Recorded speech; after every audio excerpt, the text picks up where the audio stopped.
এই দেখেন আল্লাহ কি বলে শোনেন। 18 নম্বর পারা 24 নম্বর সূরা, সূরায়ে নূর, এই সূরার 30 নম্বর আয়াত। আল্লাহ তাআলা বলেন, কুল, হে নবী আপনি বলুন, লিল মুমিনিন, সমস্ত মুমিন পুরুষদেরকে, মানে এই হুকুম কার্যকর শুরু হবে যেই ছেলেটা সাবালক হইছে, যেই মেয়েটা সাবালক হইছে, ওই দিন থেকে 100 কার্যকর। কোন ছেলের উপরে যেদিন গোসল ফরজ হয়েছে, প্রথম যেদিন তার বীর্যপাত হয়েছে, সেদিন থেকেই সে সাবালক, প্রাপ্তবয়স্ক, সেদিন থেকেই সে যুবক, সেদিন থেকে ইসলাম মানা পুরাটা 100 তার উপরে ফরজে আইন।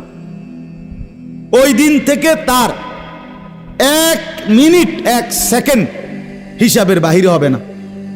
প্রতি সেকেন্ড নিঃশ্বাসের জন্য তাকে মৃত্যু পর্যন্ত, মানে বালেগ হওয়ার দিন থেকে মৃত্যু পর্যন্ত যে হায়াত পাইছে, যেদ্দুর আল্লাহর কাছে হিসাব দিতে হবে তদ্দুর। রাতের হিসাব, দিনের হিসাব, হাঁটলে, বসলে, উঠলে, খাইলে, ঘুমাইলে, এমনকি নিঃশ্বাসের হিসাবও খোদার কসম আল্লাহর কাছে দিতে হবে।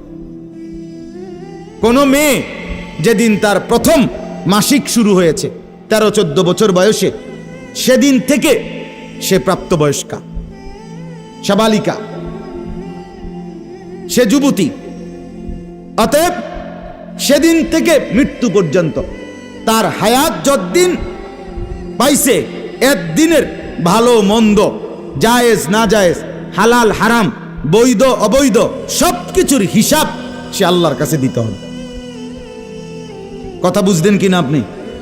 হ্যাঁ, এটা জরুরি, এটা জরুরি। স্বামীর কারণে, শ্বশুরের কারণে, স্ত্রী, মহিলা বলেন আমার স্বামী বাধ্য করছে দেবরের সাথে দেখা করা, স্বামী বাধ্য করছে ভাসুরের লগে দেখা করতে। খোদার কসম, স্বামী যদি আসমান ভাঙ্গাও মাথাত ফালায়, তারপরও স্ত্রীর জন্য এই কথা মান্য করা স্বামীর হারাম।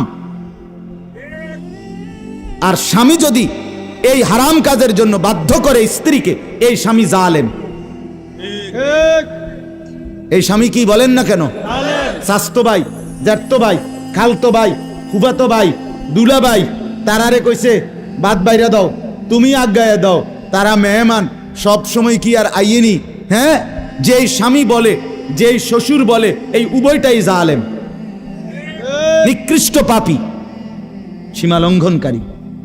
সীমালঙ্ঘনকারী, কোনো সন্দেহ নেই।